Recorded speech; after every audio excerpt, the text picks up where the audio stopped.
Qu'est-ce que l'autonomie professionnelle en éducation? Et pourquoi est-elle souvent confondue avec de l'indépendance ou la posture de sauveur? L'autonomie, ce n'est ni laisser quelqu'un se débrouiller tout seul, ni faire à sa place pour l'aider. Dans cet épisode de Phare pédagogique, je t'invite à clarifier ce que signifie réellement soutenir une équipe autonome, comment éviter de créer, malgré soi, de la dépendance ou de l'isolement, et surtout, comment ajuster ta posture d'accompagnement pour que les professionnels développent leur pouvoir d'agir. En éducation, on parle beaucoup d'autonomie. On veut développer l'autonomie des enfants. On cherche du personnel éducateur autonome. Mais qu'est-ce que c'est réellement l'autonomie? Et pourquoi je souhaite favoriser l'autonomie de mon équipe? Comment ça se développe? Comment j'y contribue par ma façon d'accompagner? Alors, je trouve ça important de distinguer autonomie d'indépendance. Souvent, on va valoriser l'indépendance, hein. C'est quelqu'un qui est capable de se débrouiller toute seule, qui est toujours avec plein de ressources, qui ne demande pas d'aide. Donc, c'est quelqu'un qui ne sollicite pas trop, qui fait son travail dans son coin. En fait, c'est quelqu'un qui est effectivement autonome, mais d'une manière coupée de l'autre, hein. Je suis capable toute seule. J'ai pas besoin d'aide. Je vais m'arranger. Ça, c'est le discours d'une personne qui est indépendante.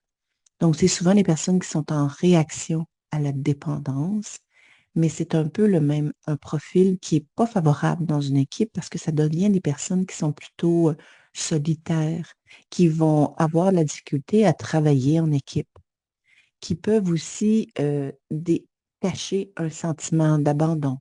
Et ça peut plus facilement conduire à de l'épuisement puisque je ne me permets pas d'aller chercher de l'aide quand j'en ai besoin parce que je n'ose pas aller montrer ma vulnérabilité.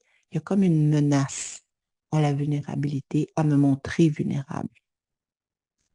Est-ce que c'est sain de rendre une éducatrice ou un éducateur indépendant? Évidemment, non. Alors, ce qu'on vise, c'est l'autonomie relationnelle, celle qui va faire partie d'une équipe, qui va contribuer, mais qui va aussi accepter de recevoir de l'autre. Donc, ce n'est pas une autonomie solitaire. Une autre posture qui peut amener un peu de la confusion par rapport à l'autonomie, c'est la posture de sauveur.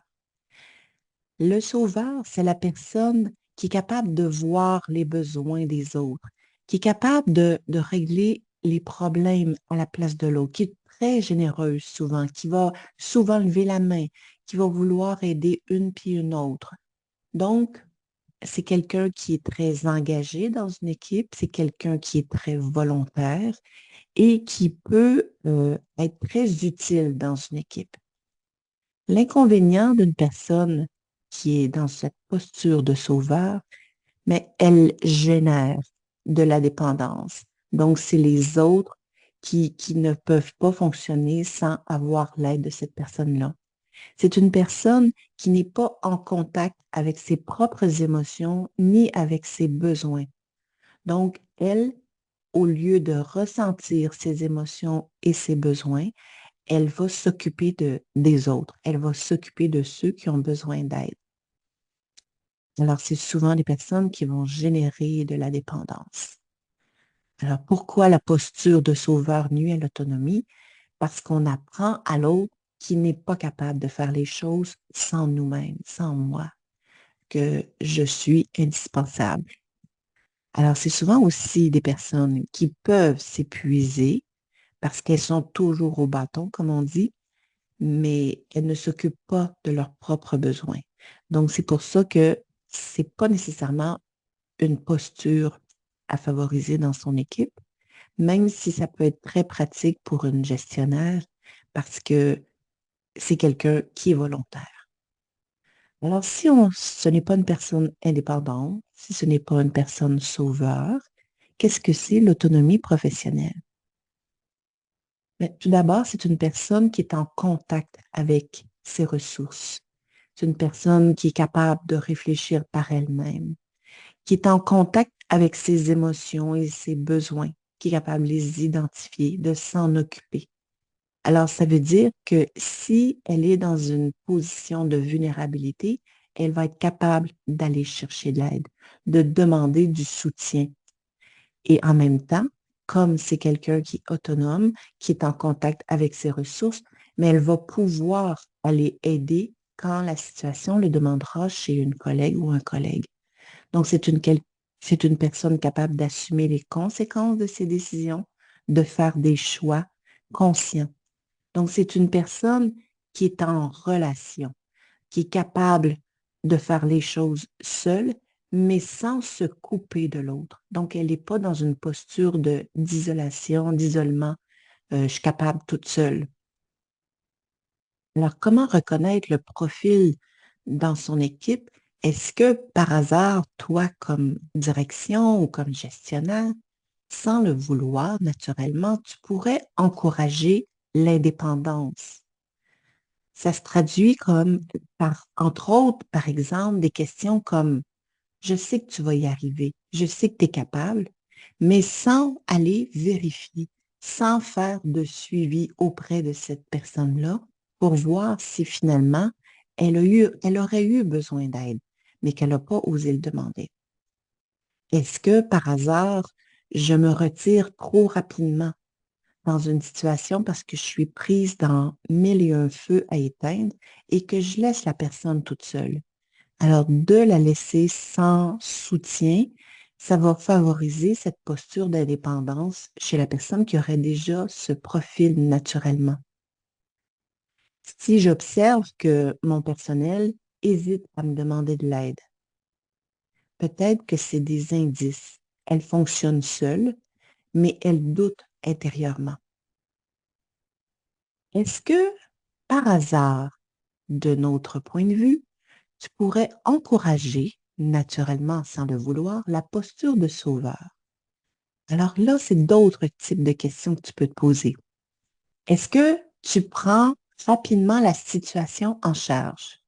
Est-ce que tu es celle qui a toujours une bonne solution à proposer avant même d'avoir questionné la personne, l'éducatrice, l'éducateur, avant même d'avoir vérifié ce qu'ils avaient déjà essayé comme solution, avant même de vérifier s'ils ont des ressources à l'intérieur, tu as déjà toutes trouvé les solutions. Est-ce que ton équipe te consulte pour tout et pour rien? Ils débarquent dans ton bureau et ils viennent te demander quoi faire. Est-ce que par hasard, tu constates que souvent, elles ne vont pas oser prendre des initiatives avant de te consulter? Alors, ce sont tous des indices qui viennent te, te guider ou t'ouvrir les yeux sur quel type d'accompagnement tu offres à ton équipe. Alors, voir une personne comme autonome, c'est croire profondément qu'elle a déjà les ressources en dedans d'elle, que tu peux l'accompagner dans sa réflexion, même si elle doute, même si elle hésite, et qu'elle peut apprendre de son expérience. Donc, tu lui permets de vivre ses échecs, tu lui permets de vivre de frapper les murs. Tu es présent, mais tu la laisses vivre sa situation difficile pour qu'elle puisse trouver ses solutions par elle-même. Ce regard change ta façon de questionner. Ça peut changer aussi ton rythme d'accompagnement et le niveau d'implication que tu vas avoir auprès de ton équipe. Alors, qu'est-ce que tu observes quand tu es dans une situation qui est plus délicate? Qu'as-tu déjà essayé? Ça, c'est des questions, en fait, que tu peux poser pour favoriser l'autonomie. Quelle option tu vois dans cette situation-là? De quoi tu aurais besoin pour aller plus loin? Alors, toutes ces questions-là, qu'est-ce que tu observes dans cette situation? Qu'est-ce que tu as déjà essayé? Les options et comment tu pourras aller plus loin? Ça permet d'accompagner, d'offrir une présence, mais sans diriger. Alors, on est vraiment dans cette posture du phare qui apporte un éclairage présent, solide dans la tempête, mais qui ne fait pas à la place de l'autre et qui ne propose pas de solution toute faite.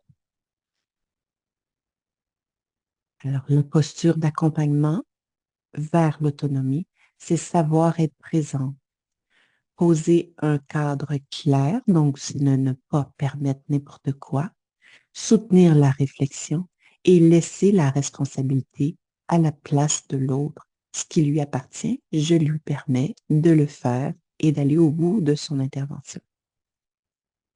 Alors, encourager l'autonomie en équipe, de son équipe, ce n'est pas créer de l'indépendance naturellement, ni de devenir indispensable à son équipe, même si ça peut devenir très valorisant. Hein, ça peut être intéressant que mon équipe ait toujours besoin de moi. Je me sens utile, je me sens compétente, je me sens importante. Juste faire attention, est-ce que c'est vraiment ça que j'ai envie d'avoir comme équipe? Donc, c'est accompagner avec conscience en résistant à l'envie d'apporter toujours des solutions ou celle de se retirer trop rapidement sans vérifier est-ce que mon éducatrice ou mon éducateur a besoin de soutien. Alors, dans Phare pédagogique, moi, je crois profondément que l'autonomie, ça se cultive dans la relation, dans la réflexion et dans la confiance partagée, qu'on cherche ensemble les solutions. Alors, si ce podcast t'interpelle d'une façon ou d'une autre, mais je t'invite à t'abonner à Phare pédagogique pour ne rien manquer des prochains épisodes. Et n'hésite pas à partager ce podcast qui apporte un éclairage sur l'accompagnement pédagogique avec les professionnels qui t'entourent. L'entraide est précieux dans notre univers de la petite enfance. Si tu le souhaites, je te propose un soutien pédagogique pour discuter des enjeux que tu rencontres, échanger sur des questionnements et venir découvrir un soutien bienveillant et personnalisé à ta situation, à tes enjeux, à toi. Tu peux réserver une place en me contactant via le lien dans la description de cet épisode. Sache que ton expérience, tes questionnements, tes préoccupations méritent d'être entendus. Je te remercie pour ton dévouement envers la petite enfance. Nous avons besoin de personnes comme toi. Alors, mon nom est Suzanne Dano. Tu écoutes Phare pédagogique, un espace pour accompagner sans s'épuiser, sans tout faire à la place et transmettre à l'autre tout en restant fidèle à ses valeurs. À très bientôt et merci d'avoir été là.